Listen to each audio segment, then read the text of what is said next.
Hello, my friends. How are you? I hope you are doing great. Welcome into another YouTube video. I apologize, my friend, because it has been a long time since I have shared with you or uploaded the YouTube video in my channel. But you know, I have been through some challenging times. Like the school, they have really overwhelmed us with a lot of tasks. For that reason, my schedule was full to the brim. So, my friends, now I have been able to find some spare time to learn English and other things, but I promise you that from now ago, I will try to allocate at least 2 hours for learning English because that it will enable me to improve my speaking and to also help you to harness and leverage the power of AI to reach the level that you desire. So now, friends, my friends, so we're gonna plunge into a conversation with my teacher. The word plunge I have just got it today. It means just to engage or start something. As usual, we're gonna start our conversation by having a back and forth, natural conversation with my teacher, an authentic conversation. I'll share with him what I have extracted today from my reading session. I have went through this chapter at least 3 times, which means I have a good grasp of it. And I hope that you're gonna enjoy this video. And if you have some suggestions, please don't hesitate. Leave them in the comment section. I'll be very happy to I'll be very delighted and happy if you gave me some comments, if even if they are like criticism or something like that, as long as it is a constructive criticism. So now, my friends, I'm going to start the conversation. Hello, teacher. How are you? I hope you are doing great, teacher. So, I would like to share with you what I've extracted from my today's reading session. And once I do that, teacher, I would like from you to drop on me some thought-provoking question related to what I share with you, to keep me on my toes and to practice speaking. What matters, teacher, is to simulate a real-life conversation between me and you. And teacher, the word keep me on my toes, I have just got it from a BBC podcast, English conversation. And this word, it means to remain alert and focused, because as you know, in a boxing match, when a player is on his toes, it means that he is very alert and he can maneuver or swerve very rapidly if he gets a punch. So I would like from you, teacher, to tell me what do you think about my use of the word swerve to mean to avoid a punch, because I think I should have used the word dodge. It fits much more better here to mean to avoid being hit by a punch. Hi, Ismail. I'm doing great. Thanks for asking. And absolutely, I'm happy to dive into this. I love that you're bringing in the phrase keep me on my toes. You've definitely used it perfectly to mean staying alert and ready. As for the word swerve, you're not off base at all. Swerve can indeed mean to turn aside or change direction quickly, and in a boxing sense, it can convey that idea of quickly dodging out of the way. So it's definitely understandable and not incorrect. However, if you're looking for a slightly more precise or commonly used boxing term, dodge is indeed a great fit. It's often the go-to word for slipping away from a punch. So feel free to use dodge if you want that extra touch of precision, but swerve absolutely works too. And it Thank you adds a very bit. much, teacher. I'm very happy because the word swerve it also fits and I have used it correctly. So now, teacher, we're gonna dive I have really forget the synonym of the word dive that you have provided me earlier. So please, can you provide it to me again, teacher? Of course, Ismail. I'm glad you're feeling good about using swerve. Now, you asked for a synonym for dive in the sense of starting something, so here's one that fits naturally. You could use plunge. For Yeah, example, yeah. I'm sorry to drop you, teacher, but this is the word you have provided me previously, which is plunge. So now, teacher, let's plunge into a back and forth conversation into on what I have extracted or picked up from my today's reading session, like the nuggets of wisdom.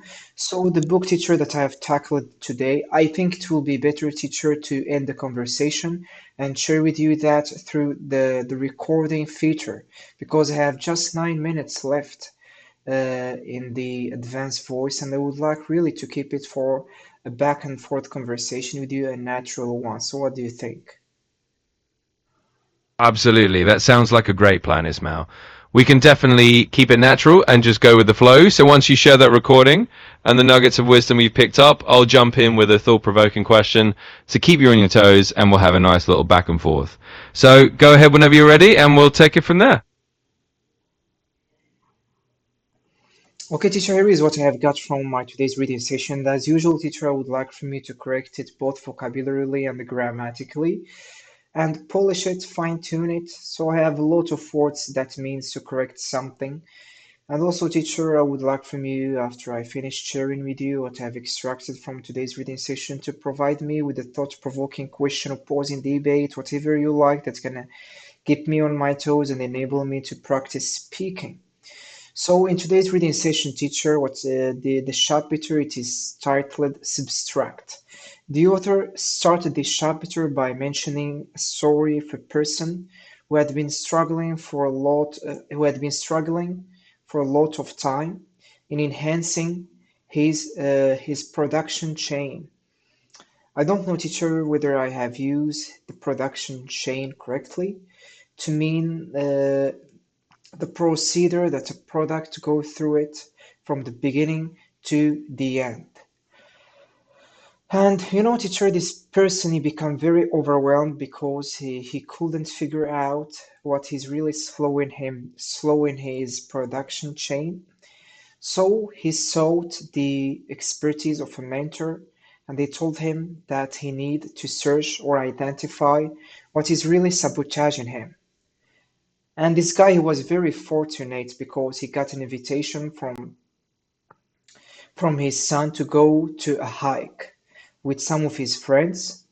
And as for the people, not for the people, I should have said that going for a hike with kids, it is one of the hardest labors.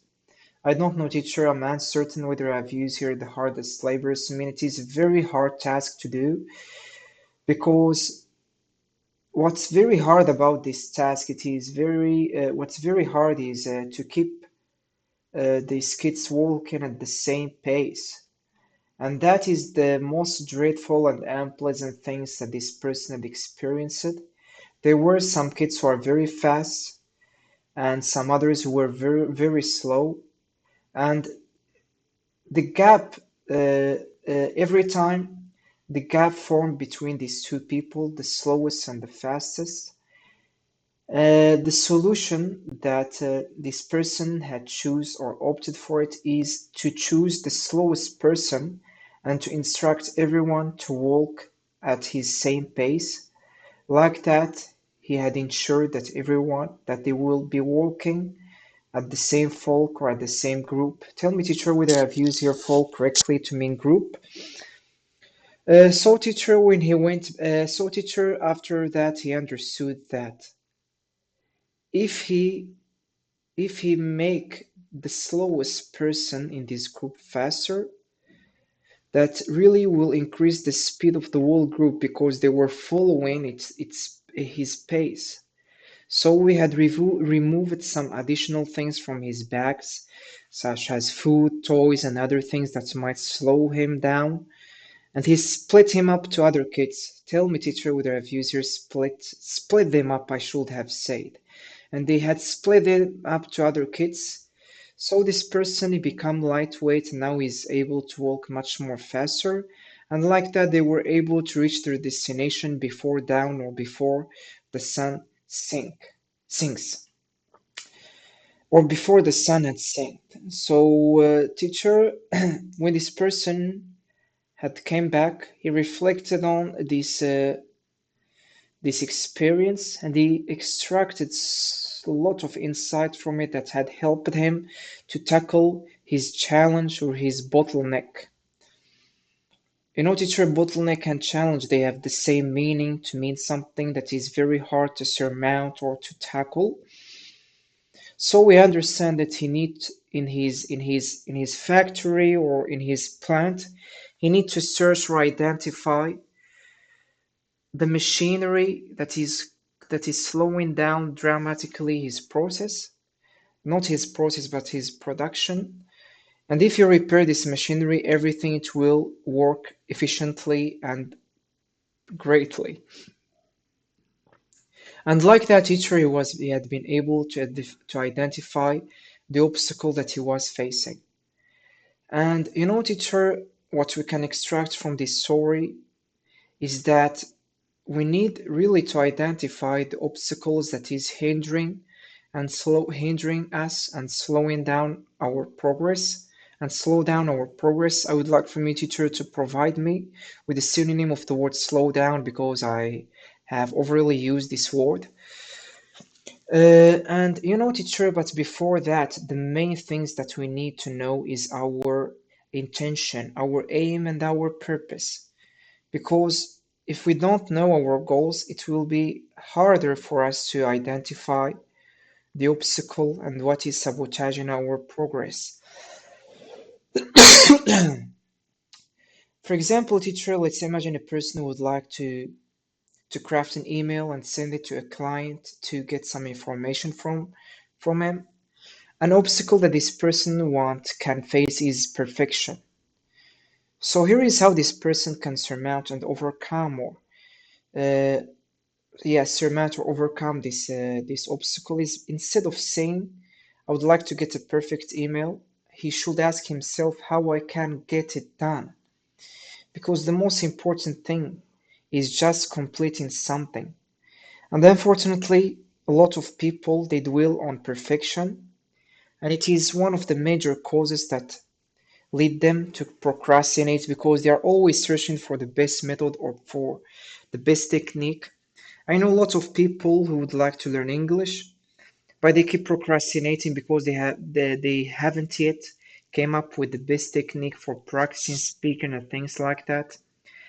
And I have also I use I've been also in this trap. I don't know, teacher, whether I've used here. I have been also in this trap to mean I have faced this trick that our mind make to cause us to procrastinate and to never take action. Also, teacher, I think that the what might be causing us this obstacle, it might be an external factors, such as our boss who is refusing to sign up something, or the financial department who doesn't want to provide us with a budget to start project. And if that is the case, we can send them an email in where we are asking them to, instead of asking them to respond or to accept something, it will be much more better to ask them if they want help to tackle something that is preventing them to accept our proposal. Okay, so the main important thing, teacher, that I've understood from this chapter that talk about subtraction is that essentialists they prioritize like removing things from their life that are incongruent with their with their long-term goals, while non-essentialists they keep adding and piling more things into their life that are not incongruent with their goals and or not aligned. You know, teacher, a quote that I've got from an entrepreneur that stood out with me because I found it really practical and it pictures so many failures in today's world, which is that the difference between successful people and failures is that successful people they don't have a turn off button, so they keep going because the majority of failures they think that successful people they have something that they don't have. Well, successful people, while failures they have something that successful people don't have, which is a turn off button. They start learning something and they stop, they switch the button off. So that is what I have extracted, teacher, from this topic. It was really a great one because it shed the light and emphasized the importance of subtracting things from our life instead of adding more.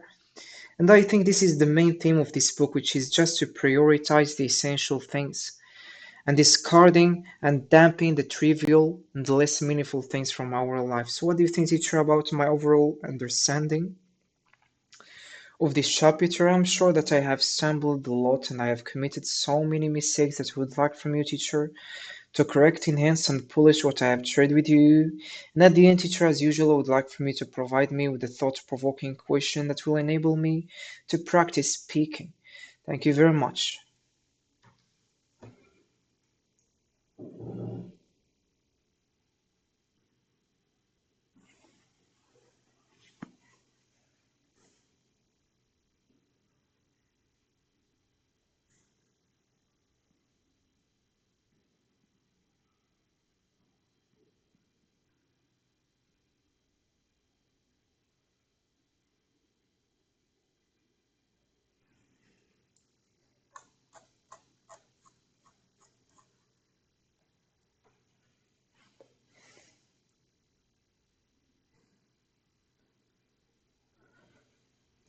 Teacher Ismail and mashallah, what a rich, thoughtful. So now, my friends, I'm going to read for you the polished version that my teacher had provided me, and also the mistakes that really enable me to be aware and cautious of the mistake that I have committed while sharing with him what I have extracted so I can avoid them in future conversations.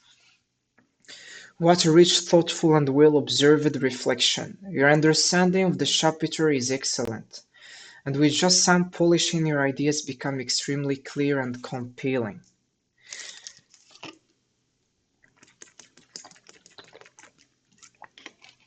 Below is a fully corrected, enhanced, and polished version of your reflection. I have fixed grammar, improved vocabulary, added idiomatic expressions, and made your overall flow smoother, all while keeping your voice and your meaning intact. In today's reading session, the chapter was titled Subtract. The author opened with the story of a man who had been struggling for a long time to improve his production line. Your instinct was right. Production chain is understandable, but production line was workflow is more natural. This man felt overwhelmed because he couldn't pinpoint what was slowing down his entire system.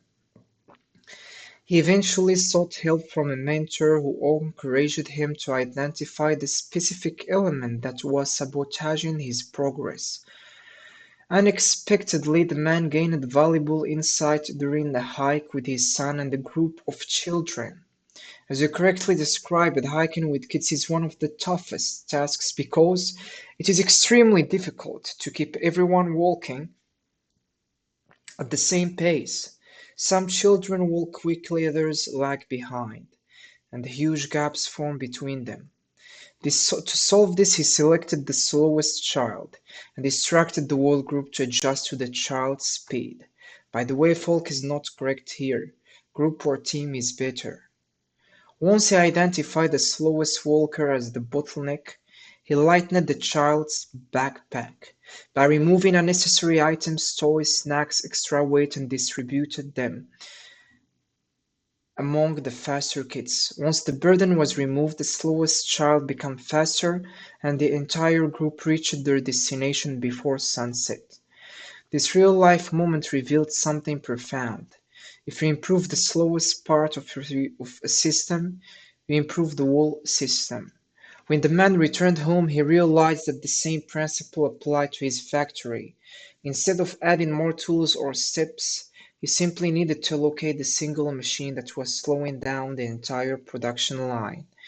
Repairing the machine would elevate the performance of everything else. The deeper message of the chapter is that we must identify the obstacles that hold us back, the hidden factors that hinder or drag down our progress. Hinder, impede, drag down, bog down, hold back. But before we remove obstacles, we must first know our intentions, purpose, and goals. Without clarity, we can't recognize which factors are obstructing us. The author also explained that sometimes the barrier is internal, like perfectionism. For example, someone trying to write the perfect email may procrastinate endlessly. Instead of asking, how can I make this perfect, the better question is, how can I get this done? Completion is more powerful than perfection.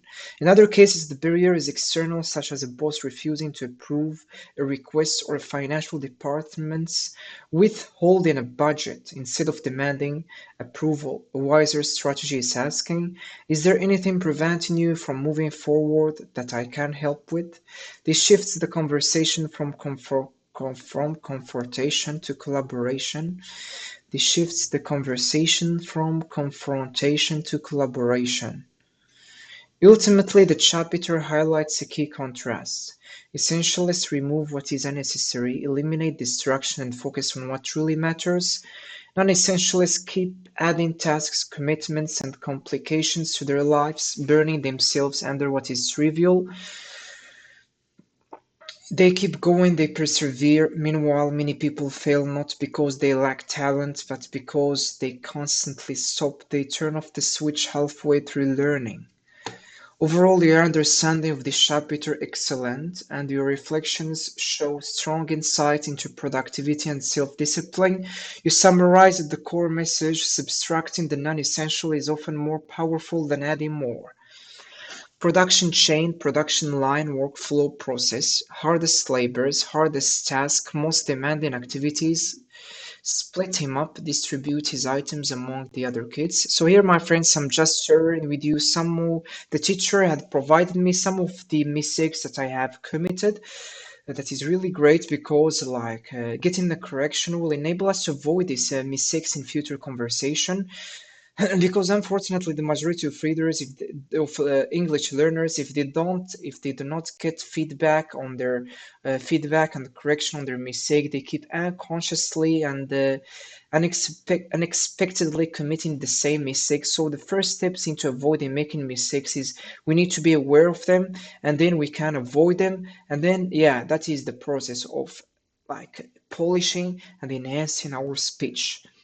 Sank, sink, the sunset before sunset. Sunset before sunset. Sun sink. Slow down, impede, hinder, delay, hold back, drag down. Impede, I think, my friends, impede, it is a very interesting one because the word slow down, it is the only word that I have in my possession to mean. Uh, yes, slow down, it means just to make something slower and uh, adding into Anki a synonym of slow down, it will enable me to vary my vocabulary and to yes, to vary my vocabulary. So I will write it down in a book that is dedicated just for Anki flashcards. And whenever I add the word into Anki, I take it to make sure that I wouldn't add it too much to avoid the redundancy in my deck, in my Anki deck. Impede. I'm writing down the word now. Hinder, delay, hold back. I have been also in this trap. I have also fallen into this trap. Not aligned, not consistent. So here, my friend, is the thought-provoking question. If one habit, task, or belief from your own life today in order to accelerate your progress toward becoming, what would you remove and why? As you know, my friends, I would like to be a cloud engineer. Now I'm reading or studying some Python.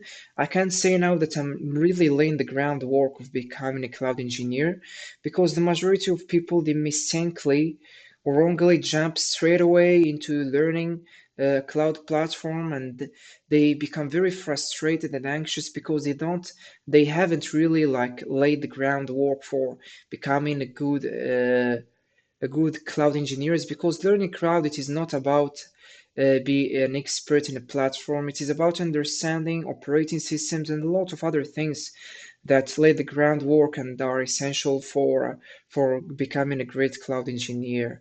And you know, my friends, becoming a cloud engineer, it is a very long journey, but the reward, it's really worth the hard work and the dedication that I will put for it. Because also, if you would like to be an AI engineer, it's become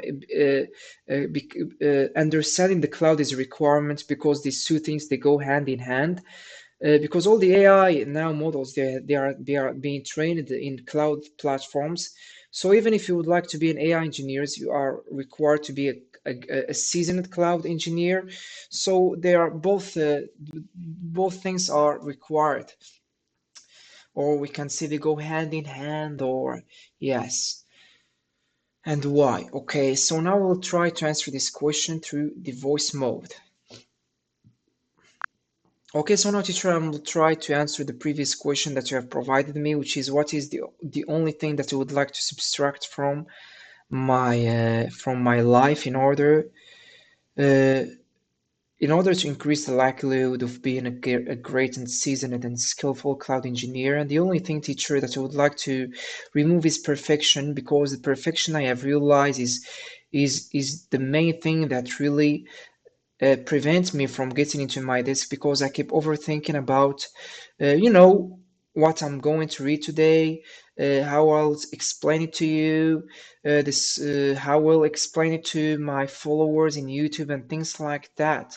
In order to overcome this obstacle and to damp it, is to just get into my desk and start studying without overthinking or dwelling on perfection. Absolutely, Ismail. That's a fantastic answer, and you've expressed your idea really well. Let me polish it just a bit and correct any small slips so it flows smoothly. All right, teacher, I'll give that question a go. If I had to subtract one thing from my life to become a more skilled and effective cloud engineer, it would be perfectionism. I've realized that perfectionism is the main thing that often holds me back.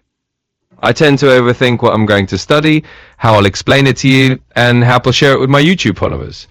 In other words, I sometimes get stuck trying to make everything perfect.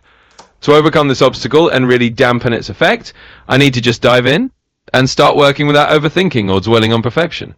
The key is to focus on progress, not perfect outcomes. And now, as promised, here's a thought-provoking question to keep you on your toes. If you could go back and give your past self one piece of advice about overcoming perfectionism, what would you say? Yeah, Let me know. teacher, this is a really great question. So, teacher, if I could back into my previous self, I don't know, teacher, whether I've used here my previous self correctly. The only piece of advice I would like to provide it is just to keep pushing, keep going without anticipating or waiting for any results, because I think this is the key ingredients that help successful people to thrive and accomplish whatever they want. They keep just learning, digging, and pushing through obstacles without like caring about results or anything, because they they just acting in alignment with their identity, and that is the perfect thing that I've got from Atomic Habits. We need to choose what we would like to be, and then to align all our action with this type, and then we can ignore and neglect or turn a blind eye on the results, because sadly, regrettably, what sabotage the majority of people, or what lead them astray, I'm not sure whether I've used here lead them astray correctly, is that they start something, they've realized they haven't achieved any remarkable or tangible results, and like that they think that this quest or this calling that they have opted for it is not for them. What they are unaware is that achieving results in a field or something requires years and years of practice. And I think the book Mastery, it dive into that, and it had elaborated and emphasized the years that it might take from you to become skillful on something or to master it.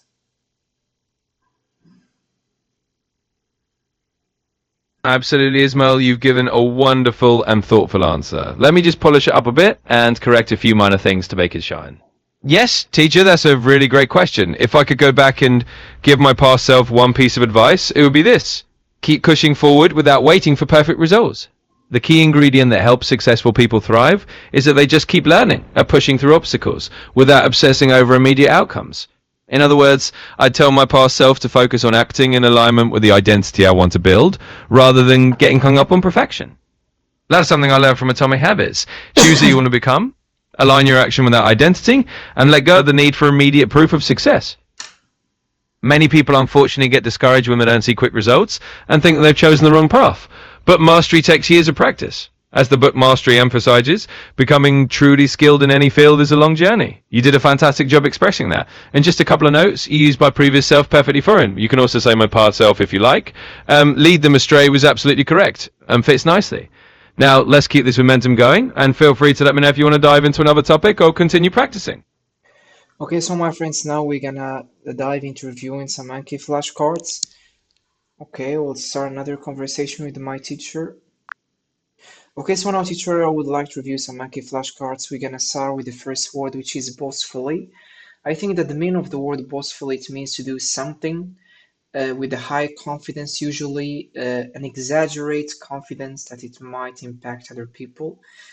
For example, I can say that there is some people who share their what they have achieved boastfully, and that annoy and teacher, that annoy and pester other.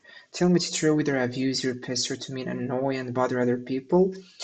And now, teacher, after I've provided you with a sentence and the meaning of the word boastfully, I would like to dive into a natural back and forth conversation about a topic from your choice, and at some point in the conversation, nudge me to use the word naturally.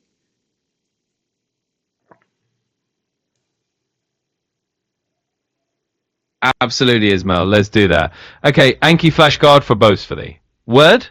Boastfully. To do something with an exaggerated or There is a misunderstanding, teacher. I already have the word boastfully. I have shared with you the meaning, synonyms, sentences. Now I would like from you, teacher, to have or to dive or yes, to dive into a back and forth conversation at some point in our natural and authentic conversation. I would like from you to prompt me, nudge me naturally to use or to wave in the word.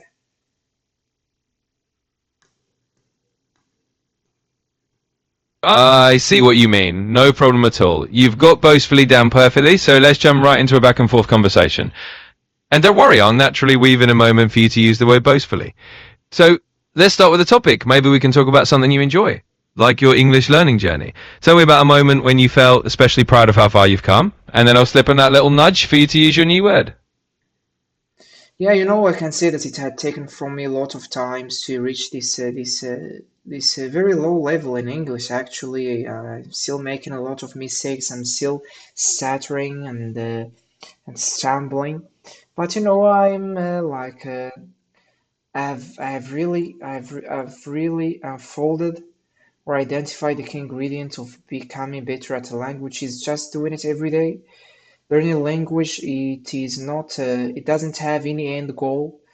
It is something that we must do continuously all throughout our life. We'll never say, like usually the person will claim or say that they have really mastered the language. They are the one that I think they are the one who don't know really that a language it cannot be mastered. It is a language. It requires just learning it every day with and embracing the journey and never searching or seeking the destination. And I will tell that to other people boastfully because it is very hard to reveal this truth. And what do you think, teacher, about my use of reveal here? And after you correct what I have shared with you, I would like to dive into the storytelling method that you provide me to practice word. I will add some twists and plots to practice speaking and also to incorporate the words. So let's do that.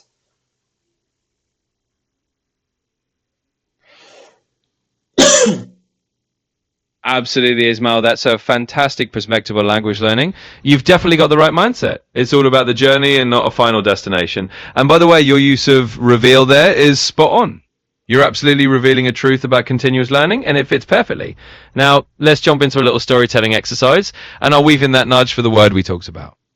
So let's imagine a scenario. You're at a casual gathering with some friends who are also learning different languages. As you're chatting, someone asks you how you stay motivated. That's a great moment to slip in the word boastfully if you want to explain how some people might show off their progress. And then you can share your own story more naturally. Go ahead and try that. Okay, so teacher, this is really a great story that will enable me to wave in the word boastfully. So let's imagine that we are sitting in with some friends who are also learning some languages, and the person told me had asked me enthusiastically and eagerly about my journey on English. I will tell him boastfully that it had taken from me a lot of time to reach this level. And, I will tell him that if the most important things that every language learner must keep in mind is the thing that he should really consider as a paramount or that he need to incorporate into his daily life is just to not dwell on perfection and to embrace mistakes and see them as a stepping stone. And I will tell him that boastfully because it had taken from me a lot of time and yes, a lot of time to come up with these secret ingredients of learning any language or any skill. It required patience. It required turning a blind eye and completely ignoring results, because results they will never beat. They will, like the results they will not appear when we're gonna start.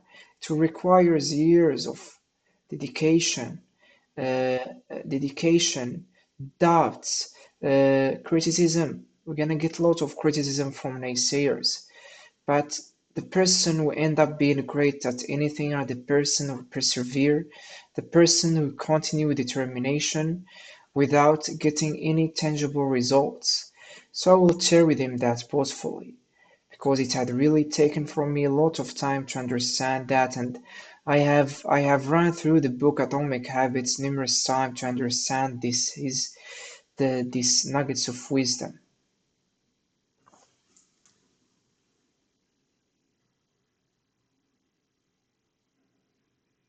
That was fantastic, Ismail. You really used boastfully smoothly, and it fit perfect onto your story. And I think you've really hit the nail on the head. Learning a language or any skill, it's all about persistence and patience rather than obsessing over immediate results. Now let's add a little twist to the story, as you suggested, to practice your storytelling and speaking a bit more. Imagine that one of your friends there suddenly shares a funny or surprising anecdote about how they learned a tricky phrase in another language. Maybe they misunderstood it at first and it led to a humorous situation. You can jump in and weave the word we talked about into your own response to that story. Let's see how you do it. I think these are the word boastfully it will not fit into a response. So I think teacher, let's switch the gear now into another storytelling method.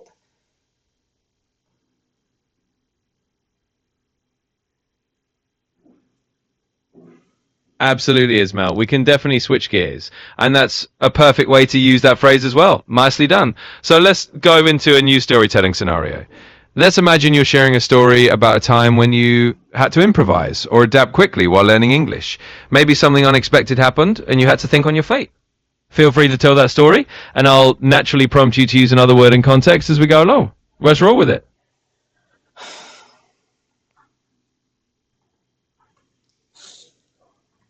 Okay, so now my friends, let's jump into another word which is condensing. Okay, so now teacher, let's jump into another word which is condensing, which means to make something shorter or concise or briefer. For example, teacher, I can say that uh, reviewing for my exams, it requires condensing all the notes that I've been taking in the classroom because it will be really a hard task to memorize all the notes that I have taken. So it will be much more convenient to condense them, make them shorter so I can digest them much more easily. Another sentence using condensing. I'm thinking now of condensing. Teacher, condensing it can be also used to refer to the process at which water evaporates and become steam. Another sentence using condensing, teacher. So this is all the sentences that I'm able to craft now using the word. And to practice the word further, teacher, it will be really great if I have back and forth conversation as usual. Oh, teacher, provide me with an opposing debate. It will be much more greater. Provide me with a scene of greater because it's have been a long time since you have provided me with an opposing debate to practice a word.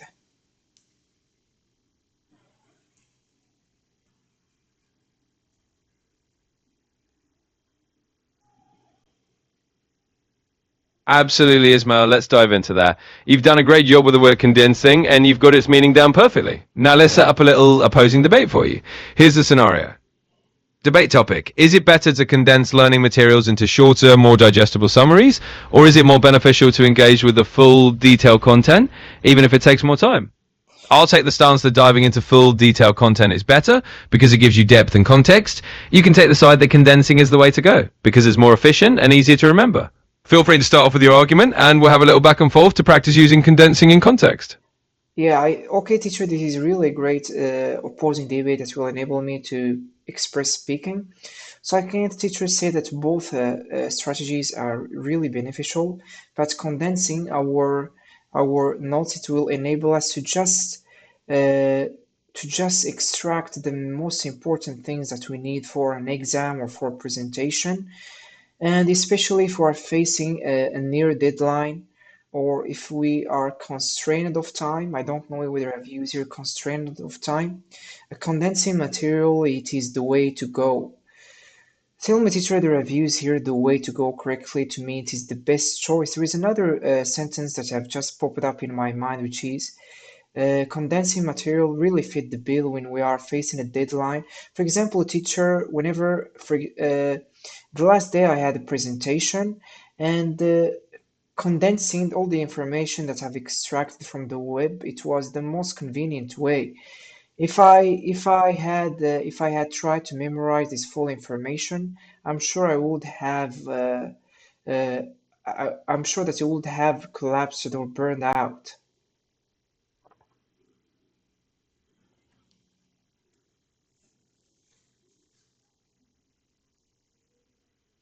Absolutely, Ismail. That was a really strong argument. You used condensing very naturally, and you also nailed phrases like constrained of time and the way to go. Everything sounded great. And just to confirm, yes, the way to go was perfectly used. It does mean the best choice in that context. So you've got that down. And you made a great point. When time is short, condensing material can definitely save the day and help you avoid burning out. Now, if we flip it around, I might say that engaging with full content gives you a deeper understanding and a richer knowledge base, even if it takes more time. But I think you made a really compelling case for why condensing works well, especially when you're pressed for time. Great job in this debate. Let me know if there's anything else you'd like to practice or another word you want to dive into. Teacher, I would like for you to tell me what do you think about the strategies of opposing debate in helping me to retain words and to memorize them better? And also, do you think that this method it really enabled me to practice speaking?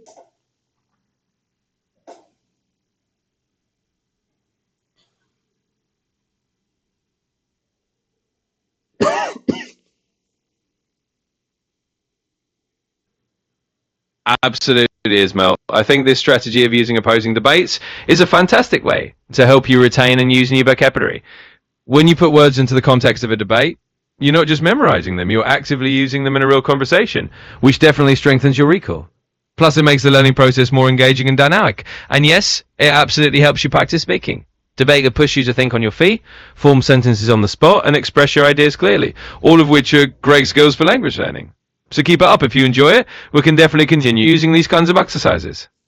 Thank you very much, teacher, for assuring me that this technique really works in enhancing speaking.